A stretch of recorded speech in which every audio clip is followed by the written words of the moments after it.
Күндүн маанилүү жаңылыктары менен Жалбырак ТВ каналынын бүгүн программасы. Студияда мен Тимур Владислав. Саламатсыздарбы? Алгач чыгарылыштын кыскача мазмуну менен таанышып алыңыздар. Президент Сооронбай Жээнбековдун Кытайга болгон иш сапарынын жыйынтыгында Кыргызстанга $94 миллион грант бөлүндү. Текебаевдин ишиндеги документтерди катып алган Адис Момуналиевдин үстүнөн башкы прокуратурага арыз берилди. Алмазбек Атамбаевди КСДПнын төрагалыгынан кетирүү маселеси көтөрүлүп жатат. Кытай мамлекети Кыргызстанга 600 миллион юань же $94 миллион тегерегинде грант бөлдү. Бул тууралуу келишимге Кыргыз Республикасынын президенти Сооронбай Жээнбеков Кытай эл республикасынын жетекчилиги менен болгон макулдашууда жетишкендигин экономика министри Олег Панкратов массалык маалымат каражаттарында билдирген. Анын айтымында бул каражат Бишкектин көчө, жол түйүндөрүн өнүктүрүү долбоорунун 3-чү фазасына жана фитосанитардык лаборатория курууга жумшалып, каражат 2020 жылы келери белгилүү болду. 2017 жылы эки өлкө ортосундагы товардык алмашуу $1,6 миллиард түзүп, ал мурдагы жылдардан 10% чейин азайып кеткен. Бул эки өлкө ортосундагы ири долбоорлордун кыскарышынан улам болгон. Бул жолугушууда бул өксүктү толтуруу планы коюлуп жатат. Кытайга Кыргызстандын жемиштерин киргизүү сунушубуз жакшы жооп тапты деп билдирет министр. Эске сала кетсек, ушу тапта президент жетектеген делегация Эшкуунун алкагында Кытай эл республикасынын жетекчилери менен жолугушууларды өткөрүүдө. Текебаевка жала жаап, жалган көрсөтмө берген Алексей Модиндин калпын шаардык соттун судьясы Адис Момуналиев жашыргандыгы белгилүү болду. Бул боюнча башкы атамекенчи Өмүрбек Текебаев бажы прокуратурага арыз жазды. Анда Момуналиевке кылмыш иши козголушу керектигин талап кылынган. Текебаевка карата иштерде документтер катылып алынган, мындан башка дагы учурлар чыга баштады. Кененирээк алдыдагы сюжет. Абакта жаткан оппозиция лидери Өмүрбек Текебаев башкы прокуратурадан шаардык соттун судьясы Адис Момуналиевке карата кылмыш ишин козгоону талап кылып арыз жазды. Анткени Момуналиев былтыр 2 октябрда Текебаевке жана Чотоновго карата өкүм чыгараарда орчундуу материалдык далилди катып алган. Но 26 сентября 2017 года Бишкекский городской суд за подписью Момуналиева все же направляет требования в Нуртелеком, чтобы выяснить диапазон охвата сети. И это очень важное обстоятельство, которое должно быть уточнено. Но если 26 сентября сам городской суд направляет запрос в Нуртелеком, видимо, логично дождаться ответа. Этого требует законодательство, этого требует простая логика. Если запрос отправлен, нужно дождаться ответа. Этого не происходит, потому что уже 2 октября выносится приговор. Суд, не дожидаясь ответа на собственный запрос, ведет дело и выносится приговор 2 октября. 2010 жылдын 13 май күнү Текебаев Чотоновдор менен Супарада жолукканбыз деген Модин ал күнү эртең мененки саат 8:00дөн кечки саат 19:00 чейин шаардын борборунда жүрүп сүйлөшкөндүгү тууралуу Нуртелекомдун маалымат катын сот 12 октябрда колуна алган. Бирок баарынан кызыгы ал документте иштин делосуна тиркеп жогорку сотко жиберген эмес. Натыйжада 2017 жылдын 21 ноябрында жогорку сот алынган маалыматка баа бербегендиги аз келгенсип жыйынтыгында мыйзамсыз өкүм чыгарды. Эта информация должна была быть приобщена к материалам дела. Это письмо должно было быть направлено вместе с материалами дела в Верховный суд. Этого тоже не происходит. То есть Бишкекский городской суд, получается, укрыл эту информацию, не передал ее в Верховный суд, а это было очень существенным обстоятельством и могло учитываться. И, соответственно, это тоже могло привести к вынесению незаконного приговора. Иштин делосуна тиркелбей жоголуп кеткен документти адвокаттар шаардык соттон ала албай убара болушкан. Бир нече убакыттан кийин депутаттардын талабы менен жоголгон кат 2018 жылдын 3 майында Нуртелеком жоопкерчилиги чектелген коомунан кайрадан алынган. Бирок тилекке каршы Адис Момуналиев ал документти катып алган. Эмнеге дегенде жактоочулар запрос беришкен, ошо копиясы келиптир бизге бергиле дегенде бербеген. көпкө чейин бербеген, анан эки чейин гана колу менен жогорку кеңештин депутаттары менен күчү менен салып ал запросту алдык. Анда дагы баягы көп судьялар азыр мына жаңы формацияда жогорку кеңешке отчетко келип калышып, ана ситуация жалпысынан саясий ситуация алмашып калгандан кийин ал жоопту беришти. Анда дагы Нур Телекомдон ал жооп биринчи келгенден кийин биз ал документ келди. Ошондо дагы Нур Телеком буну биз октябрь 17-жылы эле жөнөткөнбүз, өз убагында эле. Ошол эле Адис Момуналиев алган деген эме болду. Адвокаттардын айтымында бийликтин негизги күбөсү Модиндин калпы чыкканын сот жашырган. Бул үчүн судья мыйзам бузгандык катары жоопко тартылышы зарыл дешет адвокаттар. Жаза жагынан караганда Адис Момуналиев жумуштан бошосу бир. Андан тышкары бул жоопко тартылыш керек. Эмнеге дегенде бул жалпысынан бир адамдын тагдырын документтерин катып алып көрсөтпөгөнү жана Верховный судка жөнөтпөгөнү дагы бул мындай чоң шек келтирет. Адис Момуналиев азыр баягы превышение полномочий дейбизби, злоупотребление дейбизби, муну жаза кодекси менен ал жоопко тартылыш керек. Мурдагы бийликтин учурунда Текебаевке жана анын тегерегиндейлерге карата уюштурулган Белизгей чуусунда да негизги документтер катылып алынгандыгы белгилүү болду. Башкы прокурор болуп турган Индира Жолдубаева Белиз өлкөсүнөн 2017-жылдын 23 октябрында Тышкы иштер министрлигине келген жооп катты прокуратурага кириштебей жоготкон. Депутат Шыкмаматовдун айтымында каттын экинчи көчүрмөсү АКШдагы элчилик тарабынан кайрадан алынып келинип, учурда башкы прокуратурада. Жақында жарыкка чыгып, Белизгейттин ойдон чыгарылганы анык болот дешет атамекенчилер. Экс-президент Алмазбек Атамбаевты Кыргызстан социал-демократиялык партиясынын төрагалыгынан түшүрүп, аны тизмеден чыгаруу маселеси каралып жатат. Бул тууралуу Сүймөнкул Чокморов атындагы коомдук фонддун жетекчиси, парламенттин мурдагы депутаты Сагынбек Абдрахманов билдирди. Абдрахманов Атамбаев биздин КСДП партиясынын тарыхый эмгектеринин артына жашынууга аракеттенип жаткандыгына нааразыбыз деп билдирген. Мындан тышкары экс-президенттин мурдагы премьер-министр Сапар Исаков менен Бишкектин мурдагы мэри, мамлекеттик бажы кызматынын мурдагы жетекчиси Кубанычбек Кулматовду жактаганын эки жүздүүлүк катары баалады. Атамбаев чын эле партиясынан чыгарылабы? Алдыдагы сюжетте.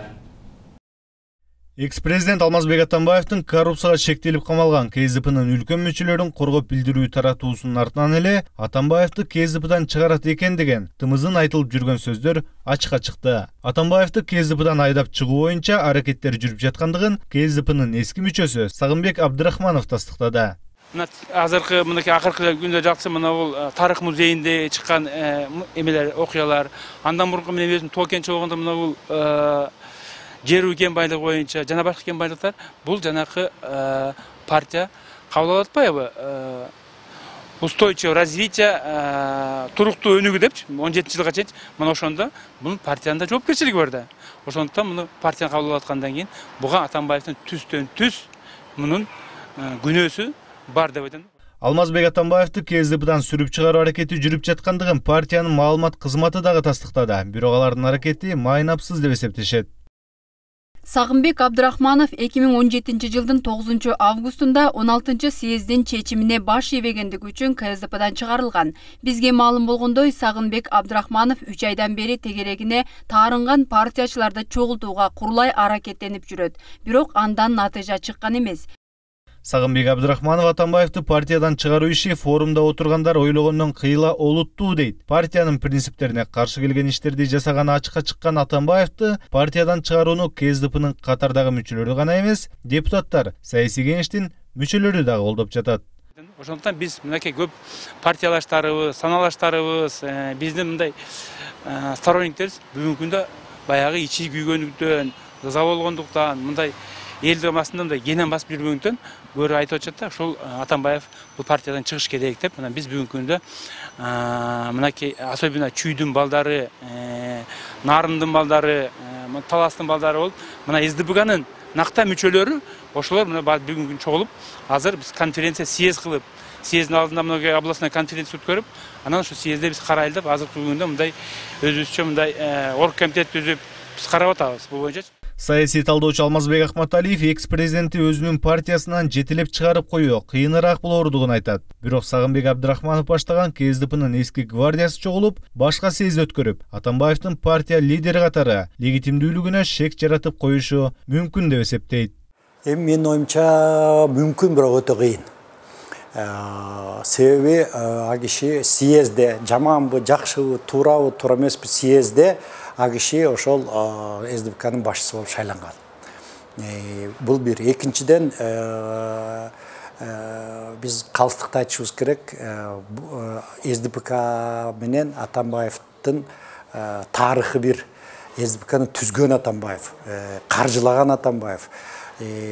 Баягы авторитардык эки режимге тең Атамбаев баш болуп, СДПКны баштап жүргөн адам. Ошон үчүн юридикалык жактан да кыйыныраак, себеби саясий кеңешти дагы өзү түздү да. Мен чын айтайын, андай мүмкүнчүлүк теория жагынан бар, бирок кыйын болот. Менин оюмча мындай болот, альтернативдик кандайдыр бир съезд өтөт, чечим кабыл алышат, Атамбаев бош болгон СДПК айтат, бул легитимдүү съезд болбой калды дейт, анан соттошот, ушу менен чойлот. Ушуга барат деп ойлоп атам. Бирок Сагынбек Абдрахманов Алмазбек Атамбаевди башка съезд эмес, КСДПнын учурдагы саясий кеңеши эле партиядан чыгарып коет деп ишенимдүү айтууда. Эми Атамбаев бул киши аябай заслуженный киши. Бул кишинин кыргыз тарыхында аябай салымы бар. Муну биз таңбашыбыз керек. Бирок момунда кеткен кемчиликтер, чоң саясий кемчиликтер үчүн бул биз муну азыр политсоветтен, съездден карап муну исключение болот да. Бул партиянын уставында каралган. Муну эчтеке да жок. Экс-президент Алмазбек Атамбаевдин КСДПнын саясий кеңешине канчалык сөз өтөрү дагы белгисиз. Саясий кеңештин мүчөлөрү Артыкбаев, Исаков, Кулматов камалып кетсе, саясий кеңештин башка мүчөлөрү учурдагы президенттик колдоорун ачык билдирип келишет. Андыктан Атамбаев өзүнүн КСДП партиясын колунан алдырарына аз калганы дагы айтылууда. ТЭЦ окуясына байланыштуу камакка алынгандар тууралуу экс-президент Алмазбек Атамбаев билдирүү таратты. Ал бийлик тарабынан акыйкатсыз чечим болуп жатат деп эскертти. Мурдагы премьер-министр Сапар Исаков өзүнө козголгон кылмыш ишин саясий куугунтук деп сыпаттап келүүдө. Талаш жараткан маселе тууралуу кесиптешибиздин кийинки материалында. Сапар Исаков жана Кубанычбек Кулматов камакка алынган соң экс-президент Алмазбек Атамбаев билдирүү таратты. КСДП партиясынын төрагасы Алмазбек Атамбаев партиянын мүчөлөрү Сапар Исаков менен Кубанычбек Кулматовду камакка алуу тууралуу чечим коррупция менен күрөшүү эмес деп эсептейт. Бажыдагы уурулуктун масштабтарын ачып көрсөткөн мамлекеттик ишмерлерди камакка алуу туурасындагы кечээки чечим бул иш жүзүндө бажы кызматынын көмүскө кардиналы катары белгилүү Райым Миллиондун бийликтеги достору, колдоочулар тарабынан болуп жаткан өч алуу. Исаковду, Кулматовду эптеп бир шылтоо таап, камоо милдети коюлганын көрүп турам. Алар тергөө тарабынан коюлуп жаткан айыптоолордун негизин түзгөн чечимдерди өз алдынча кабыл алууга ыйгарым укуктары болбогонун расмий түрдө билдирем. КСДПнын жигердүү башка мүчөлөрүн, анын ичинде Жалал-Абад шаарынын экс-мэри Авазовду жана жогорку кеңештин депутаты Артыкбаевди куугунтукка алууну дагы негизсиз деп эсептейм. Коррупцияга каршы кызматтын учурдагы директору сыяктуу Элпек достору өлкө президенти Жээнбековду опурталдуу жолго түртүп жатышат. Мен ага өзүнө мурун эскерткен элем. Ал эми ушул жылдын мартында дагы бир жолу өзүмдүн басма сөз жыйынымда айтканга аргасыз болдум деп айтылат Атамбаевдин билдирүүсүндө. Атамбаевдин билдирүүсү коомчулукта түрдүү пикирлерге жем таштады. КСДП фракциясынан депутат Айнуру Алтубаева Сапар Исаков менен Кубанычбек Кулматовдун баш коргоо чарасын камакта өткөрүүгө негиз жок болчу дейт. Ал бул иш Шадиевдин дайынсыз жоголушунан улам жасалып жатат деген пикирде. Шадиевдин бейрасмий нелегально деп койсо болот, Кыргызстандан чыгып кеткенине мындай ушул негиз болгон үчүн следователь ушундай чечимге келди. Сотко кайрылып, сотто да өзүнүн доводдорун айткандан кийин балким ушул сот да ушул бул чечимге келгени көрдүк. Ошондой эле жакында камакка алынган Сапар Исаков менен Кубанычбек Кулматовдун тарапташтары аларга козголгон кылмыш иштерин саясий куугунтук катары сыпаттап келген. Ал эми белгилүү журналист саясатчы Сабыр Мухамбетов бул жерден саясатты көрбөй тургандыгын айтат. Эми бизде ушундай традиция. Саясатчылар, бир чоңдор, мамлекеттик кызматта жүргөндөр ушундай камалса эле же качып кетишет, же ооруп калышат, же айласы кеткенде ушундай баягы куугунтук, саясий куугунтук деп чыгышат да. Анан эми азыр бүгүнкү күндө өзүңүздөр көрүп атасыздар. 1 ай, 1,5 айдан бери тетиги кышында болгон ТЭЦтеги авариядан улам көптөгөн коррупциялык иштердин бети ачылды. ТЭЦтен баштап аягы мына тарых музейге чейинки жерде ошол камалып аткандардын тиешеси бар экени коомчулукка дайым болууда. Ооба, Сооронбай Жээнбеков президент болуп шайланган соң өлкөдөгү саясий абал өзгөрүлгөндүгү бештен белгилүү. Өлкө башчысы коррупция менен күрөшүүдө тууганга да, доско да карабайм деген. Буга байланыштуу кечээ камакка алынгандардын ар кандай коррупциялык күмөндүү иштерде кулагы көрүнүп калып жатпайбы? Эскерте кетсек, 2018-жылдын 29-майында Бишкек шаарындагы жылуулук электр борборунун модернизациялоодогу коррупция фактысы боюнча мамлекеттик улуттук коопсуздук комитети тергеп жаткан кылмыш ишинин алкагында мурунку премьер-министр Сапар Исаковго Кыргыз Республикасынын кылмыш жаза кодексинин 303-беренесинин 1-бөлүгү боюнча айып тагылып, эч жака кетпөө жөнүндө баш коргоо чарасы каралган учурда тергөө жүрүп жатат. Атамбаевдин доорунда да 30га чукул саясатчылар саясий куугунтук менен камалганы айтылып эле жүрөт. Дал ошол мезгилде премьер-министр болуп отурган Сапар Исаковго саясий куугунтуктар жөнүндө билдирүүлөр эчен жолу айтылган. Анда Сапар Исаков бардык маселеге тергөө жана сот чекит коёрун билдирген. Эми келме-кезек болуп, Сапар Исаковдун тагдырын дал ошол өздөрү ишенген укук коргоо органдары чечет окшоп калды. Бул кечээ аталган өтө чоң чиновниктерди кешинде УКМКга камашыптыр. Бул эми мындай биз мыйзамдын алдына баарыбыз бирдейбиз. Алардын ТЭЦте аталгандан кийин бизде депутат комиссиянын тизмесине киргенден кийин алар сөз элдин алдына жооп бериш керек. Канчалык күнөөсү барбы жокпу, аны УКМКнын тергөөсү жыйынтыгында биз билебиз. Бул жерде эч кандай саясий куугунтук жок. Тергөө органдары өздөрү жыйынтыгын бериш керек. Бүгүнкү күнгө карата ТЭЦ окуясына байланыштуу коррупциялык иштерге шектелип Энерго холдингдин мурдагы башчысы Айбек Калиев, мурдагы өкмөт башчысы Сапар Исаков, мурдагы энергетика министри Осмонбек Артыкбаев, Бишкектин мурдагы мэри Кубанычбек Кулматов, Жалал Абад шаарынын экс-мэри Салайдин Абазов, электр станцияларынын башчысы жана орун басарлары УКМКнын тергөө абагында камакта отурушат. ТЭЦ окуясы парламентте талкуу болуп жатканда депутат Осмонбек Артыкбаев буйрук берген жаза тартпай, аны аткаргандар жоопкерчиликке тартып жатканын каңкуулаган. Мындан улам коррупциялык шектүү иштердин тамыры экс-президент Алмазбек Атамбаевга барып такалабы деген жоромолдор да жок эмес. Бүгүн жогорку сотто бийликти басып алууга шектелип камалган саясатчылар Бектур Асанов, Эрнест Карыбеков жана Кубанычбек Кадыровторго акыркы өкүм чыкты. Анда шаардык сот Асанов менен Кадыровго 12 жыл жаза берсе, жогорку сот 8 жылдан, Эрнест Карыбековго шаардык сотто 20 жыл берилсе, жогорку сот аны 14 жылга эркинен ажыраткан өкүм чыгарды. Саясатчылардын жактоочусу Акин Токталиев сот адилеттиги болбогонун, бул жерде соттук коллегиянын мүчөсү болот Ахматов экс-президент Алмазбек Атамбаевдин жакын тууганы экенин, ал тууганын уят кылбоо үчүн өкүмгө таасир эткенин билдирди. Катчыке Эсенкановдун төрагалык кылды. Арзыбек Акиев деген болуп сот болду. Анан Болотбек Ахматов деген сот 3 коллегиядан өттү сотто. Баяндоочусу Болотбек Ахматов. Болотбек Ахматовду сиздер абдан жакшы билесиздер. Бул Атамбаевдин абдан жакын туугандары болот. Бул прессада баардык жерде айтылып жүргөн. Өзү дагы жооп кеңеш айткан, ооба мен ага ийни болобуз Атамбаев менен деп.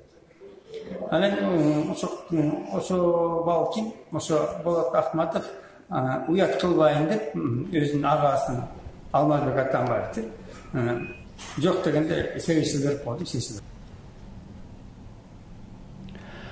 Атамбаев серый кардинал атап келген Райым Матраимов бажы кызматынын төраға орынбасарлығынан эмнеге кеткенин айтып, Азия News гезитине маек берди. Андал коррупция үчүн эмес, эки аялдын чатагынан улам Атамбаев кызматтан алганын ачык айткан. Менин кызматтан алынышымдын себеби эч кандай коррупциялык элементтерге дагы байланышпайт. Тар чөйрөгө белгилүү болгон жеке таарынычтан эки аялдын жаңжалына түздөн түз байланышат. Жумуштан бошотууга эмне себеп болгонун сурасам, эки аялдын жаңжалына байланыштуу деп баса айтты. Алган эмес, Райымды түрмөгө отургузгула деп укук коргоо органдарына буйрук берген деп айткан Райым Матраимов. Райым Матраимов бажы кызматынын төрага орунбасары кызматынан ошол кездеги өкмөт башчы Сапар Исаков мыйзамсыз алганын айтып, сотко кайрылган. Учурда иш каралып жатат. Кыргызстанда күйүүчү май мындан ардагы кымбатташы болжолдонууда. Бул тууралуу Кыргызстандын нефтетрейдерлер ассоциациясынан маалымдашкан. Маалыматка караганда, кымбаттоо Орусиянын мунай базарларында баа көтөрүлгөндүгүнө байланыштуу. Ал эми нефтетрейдерлер ассоциациясынын аткаруучу директору Улан Кулов Орусиядагы заводдордо баалар кескин көтөрүлүп кеткенин, натыйжада май айында бензин менен дизелдик отундун баасы 10% жогорулаганын Азаттыкка билдирген.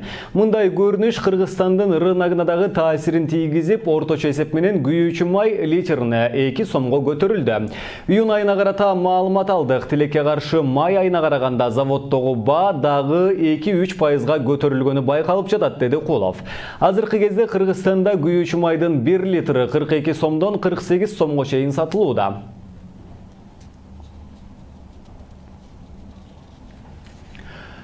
Ушуну менен бүгүнкү чыгарылышыбыз соңуна чыгат. Кайрадан эфир аркылуу амандашканча сак саламатта туруңуздар.